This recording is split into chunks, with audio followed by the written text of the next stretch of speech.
2026 primary election, more candidates filing for top offices, and we've got our longtime WHS 11 political analyst with us now. It is your voice, your vote coming up. It's going to be a busy 2026. Republican Iris Wilbur Glick's back with us, and Democrat David Tandy. David, I want to talk with you. Sorry about that. Yes, you are, and you have been for years. Both of you, we appreciate it so much. Let's talk about the mayor's race because that's the big one here in town. We've got Shamika Parrish right in with Craig Greenberg, of course. She told me today that she's already raised $10,000 in the first week. How do you see that race playing out in the primary? Well, I think I think Parrish Wright and Mayor Greenberg, those are your two front runners. I think that will probably be the two who come out of the primary and get you to the general election. This year, with it being nonpartisan races on the Metro Council, we know they're Democrats, of course, okay. and you're still having the caucus as by party when you're on the council in and of itself. Set that to the side. It's going to be an interesting race there. And it'll be interesting to see, too, how that race plays out now that it's nonpartisan when you then do get to the general and how that'll play out. Who wins that race in November? We will. I think all your money will be on Greenberg winning. But you never know when you're getting into races. Safe answer. Okay. Can we talk about a state race that's probably going to get a lot of coverage, which is Julie Rocky Adams, who's been in that seat, it seems like forever. And she has a former school board member now saying that she's going to run against her. She is a Democrat. She's got name recognition as a former school board member, but Julie Rocky Adams is so well known. She pulls a lot of Democratic votes because she does a lot of moderate things. She works, across the aisle and has been there for a long time. How hard is someone like Julie Rocky Adams to beat? Iris. So in that particular race, Senator Adams has some time, right? And so we have a total of 4 candidates in Senate District 36, contested primary on each side. So assuming Senator Adams prevails out of that primary and into the general election, assuming the Democratic nominee there, I think the contrast is steep. And so, Senator Adams has a long record, as you mentioned, a long legislative record championing for her district for the east part of Louisville.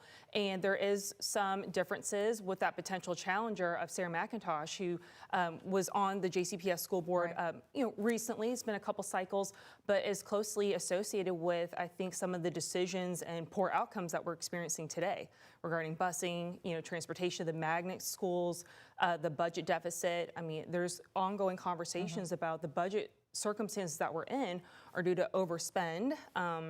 Decisions coming from those COVID dollars. And so that was during Sarah's tenure. And so I think she'll have a lot to answer, assuming she survives that primary. Well, Senator Max Wise told us in Frankfurt today that they are looking for a possible oversight bill because of the mess at Fayette County Public Schools, and Jefferson County would be included in that. Absolutely. And those races are on the ballot, too, both in Fayette and Jefferson school board races. Those candidate filing deadlines are later in the year, nonpartisan, and they're on the November ballot. And so we'll have plenty of time coming up to talk about those races, but there will be a lot of scrutiny in this legislative session. And I should say it'd be an oversight and the other thing on spending. To keep in that 36 race on the Democratic side, you have Luke Whitehead. For those who are U of L basketball fans, they'll know that name.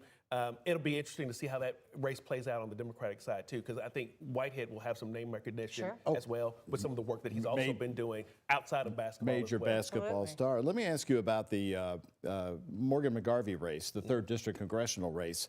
We just had a story on Republican Maria Rodriguez of Louisville, a Cuban-American who came into Kentucky in 2009. She has filed. Morgan McGarvey looking for his 3rd term in this coming election. Yeah, well, I think I would be surprised if there was not seeing Representative McGarvey have somebody challenge him in the particularly in the general in the race. But I think his standing in the district is pretty strong, and I think he'll do well in that race. Okay, what about Thomas Massey and Ed Galrine? What do you see? How does the president going after Massey fold into his attempt to, get the voters back? I feel like, though, when I watch his accounts on social media, that his constituents really like that he stands out there for, his values. I think there's a lot to observe, and now that the candidate filing has passed, and we truly see that head-to-head in the GOP primary for CD4, right, which is northern Kentucky, east of Jefferson. The action is only on the primary side, and as you, I think the president will continue to have a presence in that primary. The key marker that I'll be looking for, not that dollars are everything, but Congressman Massey has been able to benefit from a national network.